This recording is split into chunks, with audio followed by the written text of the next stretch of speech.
안녕하세요. 저는 40대 후반 남성입니다. 아내와는 친구의 소개팅으로 만났습니다. 아내는 저보다 2살이 많은 연상이고요. 아내는 아이를 별로 안 좋아하고 나는 아이를 참 좋아해요. 그래서 결혼 초에 아내에게 아이들을 낳고 싶다고 했지요. 나만 주면은 내가 정말 책임지고 다 키운다고 하고 아내도 좋다고 하여서 임신 시도를 했습니다. 참, 몇 번이나 인태기를 해봐도 2줄이 뜨지 않고 그렇게 1년 뒤 아내와 함께 부인과를 갔어요. 부인과에서 1년 정도 임신 시도를 했는데 아이가 안 생긴다고 하였습니다. 의사 선생님께서는 이것저것 다양한 검사들을 권하였고 검사 결과 원인 불명난임이라는 충격적인 이야기를 들었네요. 저는 아이를 무척이나 가지고 싶었던 입장이라 그런지 이러한 결과가 굉장히 충격적으로 다가왔습니다. 아내는 처음에는 약간 충격을 받았는데 금방 괜찮아지더라고요. 의사 선생님이 시험관을 하는 것을 조심스레 권하였습니다. 아내는 단칼에 거절했고요. 본인이 아이를 그렇게 좋아하는 편도 아닌데 굳이 내 몸 고생하면서 가지 시험관을 하고 싶지는 않다면서요. 저도 제가 아이를 좋아하지만 저의 일방적인 요구로 아내가 임신하고 힘들어하는 모습을 보고 싶지 않았기에 시험관을 포기하고 아이에 대한 마음을 접었습니다. 아이보다 현재 내 옆에 있는 아내가 더 소중했으리트가요. 둘이서 부부 생활하는 것도 참 좋았습니다. 상대적으로 여유있고 자유로웠으니요. 그렇게 시험관을 포기하고 둘이서 지내던 중 제가 지방으로 발령이 나게 되었습니다. 제가 다니는 회사가 준공기업에 가까운 회사인데 정부 지원을 위해 지방 쪽의 회사를 일부 이전하고 그렇게 이전된 곳에 제가 발령이 나게 된 것이죠. 결혼한 지 채 2년도 되지 않은 상황에서 아내를 주말만 만나게 되었습니다. 제가 회사가 먼 곳에 있어서 주말마다 보게 되니 오히려 그 전보다 관계가 더 애틋해졌고요. 지방으로 발령 전보다 부부간 지방으로 발령 나기 전보다 부부관계를 더 많이 했으니 말이죠. 그렇게 아내와 주말 부부로 지내던 중 정말 로또 1등 된 것만큼 좋은 일이 생겼습니다. 아내가 아이를 가졌다는 소식을 알게 되었죠. 오히려 마음을 비우니 이런 좋은 결과가 생겼구나 싶었지요. 그렇게 아내는 무사히 아이를 낳았습니다. 뽀동뽀동 귀여운 아들이었지요. 아이는 무럭무럭 귀서 유치원에 입학을 했지요. 그런데 유치원에 입학을 하자 제 아들이 도대체 누구를 닮았냐는 말을 그렇게 많이 들었습니다. 저희 부모님도 성진아 대체 우리 손자는 누굴 닮아서 쌍귀풀이 이렇게 진하냐? 우리 집안에는 손자처럼 쌍귀풀 진한 사람이 없는데 며느라가도 무쌍에 혹시 사돈댁에 저런 쌍귀풀이 있나? 며느라이도 그렇고 너도 그렇고 콧대가 그렇게 높은데 어동에 우리 손자는 카이가 어떻게 우리 손자는 콧대가 신기하게 이에 저렇게 낫지? 아직 아가라 그런가? 희한해 희한해. 이런 말을 듣다거나 유치원에 아내와 함께 아들을 데리러 갈 때면 유치원 선생님이 저와 제 아들을 번갈아 보면서 어머 성수 아버님이세요? 저는 성수가 어머님을 하나도 안 닮았길래 아빠랑 똑같겠구나 했는데 어머 아버님도 안 닮았네요. 어머 그럼 할아버지 닮았나 보다. 이런 이야기들기 일쑤였고요. 아들도 그런 이야기를 들으니 스트레스를 받아 했고요. 하루는 아들이 저한테 아빠 나 다리 밑에서 주워오네야. 엄마랑 아빠 안 닮았다고 자꾸 사람들이 나 놀려 스트레스 받아 라면서 칭얼대기 일쑤였고요. 다행히도 이러한 스트레스가 아들이 초등학교를 들어가고 나서부터 없어진 것 같았습니다. 아들이 초등학교를 들어감과 동시에 비도 지방에서 서울로 다시 회사를 저도 지방에서 서울로 다시 회사를 옮겼고요. 주말 부부에서 벗어났지요. 제가 서울에서 다시 근무할 것 같다고 아내한테 말하면 아내는 방방 뛰면서 좋아할 줄 알았어요.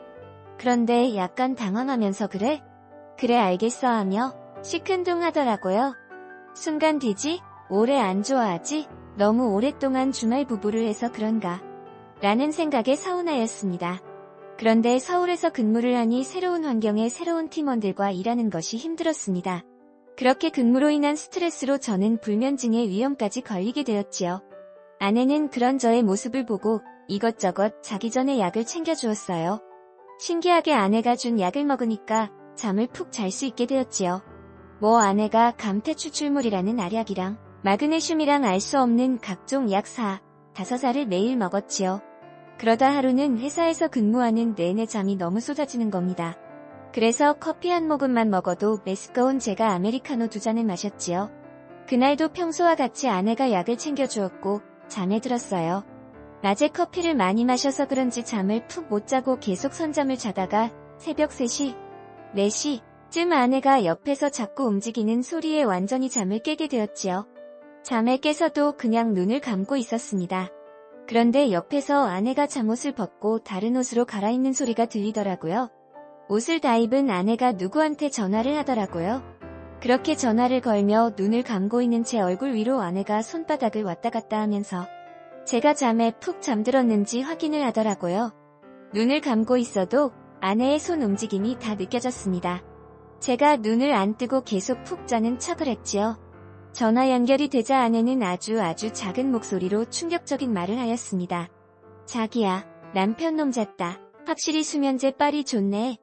자기가 말한 대로 마그네슘이랑 감초 추출물이랑 이것저것 영양제 섞어서 주니까 의심 안 하고 잘 먹네. 우리 오늘 놀이터에서 할래? 아니면 우리 집 근처 상가 복도 어때? 거기 복도 CCTV 없어 보이던데 여튼 자세한 장소는 나가서 이야기할게. 남편 깰까? 무섭다 끊어. 라고 하더라고요. 그 소리를 들은 저는 심장이 벌렁벌렁하고 온몸에 피가 거꾸로 쏠리는 느낌이었습니다. 그렇게 전화를 끊은 아내는 저를 혼자 방에 두고 나갔지요. 전등을 진두 명안이 앉아 있었습니다. 오만 가지 생각이 다 들었어요. 도대체 언제부터 이런 짓거리를 한 거지? 내가 서울로 회사 발령났다는 걸 듣고 별로 안 좋아했던 이유가 이건가? 에서부터 시작해서 설마 내 아들이 아닌 건 아니겠지? 라는 생각까지 들었네요. 아내는 낮에 아들을 챙기느라 불륜할 시간이 없으니 밤에 저를 수면제를 먹여 재우고 새벽에 나가서 불륜질을 했던 겁니다. 그렇게 온몸에 힘이 풀리고 눈물이 나오려고 하는데 억울함과 분노의 감정이 더 커서 연놈들 잡으러 가야겠다라는 생각이 들었습니다. 잠옷 바람에 바람막이 하나 걸치고 나갔지요. 무작정 밖에 나가 아내와 그 상간놈을 찾아서 죽여야겠다는 생각으로 아파트 상가와 놀이터를 뒤졌습니다. 30분을 뒤졌는데도 그 연놈들을 찾을 수 없었습니다. 어쩌면 찾는 것도 기적인 거였겠지요. 그렇게 30분 내내 뛰어다니며 아내를 찾다가 포기하고 땀에 푹 젖은 채로 집으로 돌아가는 길로 향했지요. 저희 아파트가 13차까지 있습니다. 제가 사는 아파트가 2차이고요. 13차까지 다 훑어보고 다시 집이 있는 2차로 가는 길에 있는 곳에서 이상한 신음소리가 들리더라고요. 놀이터라고 하기도 애매한 통으로 되어 있는 미끄럼틀 하나와 철봉 몇 개가 있는 그곳에서 둔탁한 소리와 함께 그 소리가 났습니다. 당연히 그 놀이터도 제가 처음에 확인한 곳이었죠. 그런데 처음 볼 때는 아무도 없는 것 같길래 그냥 지나쳤지요. 설마 그 미끄럼틀 통 안에 사람이 있을 거라고는 상상도 못했습니다. 그렇게 그 소리가 나는 미끄럼틀로 향해 갔습니다.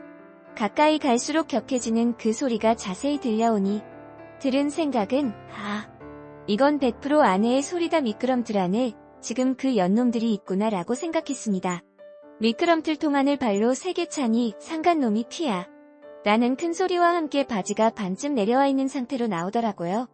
저보다 좋기 10살은 어려 보이는 그 상간놈이란 새끼를 보자마자 발로 가버리고 미끄럼틀 안에 있는 아내를 손으로 끄집어냈죠. 야 하는 아내의 비명소리에 저는 긴 귀야.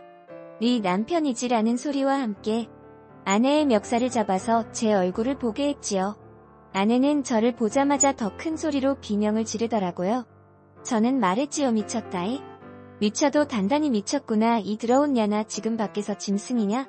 네가 이런 성향인지는 꿈에도 몰랐네. 더 언제부터 이딴 짓 하고 다닌 거냐? 저 새끼랑 대체 언제부터 이런 짓 하고 다닌 거냐고. 진짜 더럽다. 더네. 오만정이 다 떨어져. 더가 그러고도 사람이냐? 라고 하니 아내는 울면서 아니라고 더가 오해하는 그런 거 아니라는 말만 되풀이 하더라고요. 말도 안 되는, 씨알도 안 통하는 변명만 하더라고요. 아내에게 쌍욕을 퍼붓고 그 남자를 취해주려고 돌아봤는데 그놈은 곳에 도망간지 안 보이더라고요. 그렇게 아내와 깽판을 치고 그날로 아내를 집에서 내쫓았습니다. 그 후 친자 확인 검사를 했는데 제 아들이 아리더라고요. 그렇게 어렸을 때 아들 도대체 누구 닮았냐는 소리를 귀가 떨어지도록 들었는데 이제야 알겠네요. 아내가 저 몰래 바람난 놈 얼굴을 빼다 박았겠지요. 참, 결혼 초반 원인 불명난 이민 상황에 자연 임신했다고 좋아했는데 그게 다른 남자 씨일 줄이야. 도저히 아들 얼굴 보며 살 용기가 안 나서 아들도 엄마 따라가라고 하고 짐 바리바리 싸서 내보냈고요. 처가에도 이 사실을 모두 폭로했고 처가댁 완전 뒤엎고 나왔습니다. 많이는 아니지만 제가 알고 있는 아내의 지인에게도 이 사실을 말했고요. 집에 있는 아내 관련한 모든 물건들을 버리려 했는데 스티커 사서 폐기물 버리는 돈이 아깝더라고요. 그냥 처가댁에 아내와 아들 관련 물건들을 싹 다 보내버렸습니다. 택배비는 처가가 부담하라고 하고요. 그 후 소송을 시작했습니다. 친생부인 소송 그리고 위자료 소송 이혼 소송 친생자 관계 부존재 확인 소송에 상간남도 고소를 했습니다. 소송 과정 중에 알게 된 건데 그 상간남과 아내는 인터넷에서 야외에서 하는 걸 좋아하는 커뮤니티에서 만났다고 합니다. 그 상간남도 유부남이었고요. 참 세상에 더러운 사람 많네요. 결국 기나긴 시간 끝에 모든 소송에서 승소하였고 아들이었던 놈도 호적에서 없앴습니다. 양육비를 지급할 필요가 없게 된 것이지요. 정말 제 인생에 이런 막장보다 더 한 막장 스토리가 생길 줄은 꿈에도 몰랐네요. 그냥 이제는 혼자 살렵니다. 여자고 아이고 귀고 다 필요 없네요. 내 인생 참 힘드네요. 오늘은 양주나 냈다.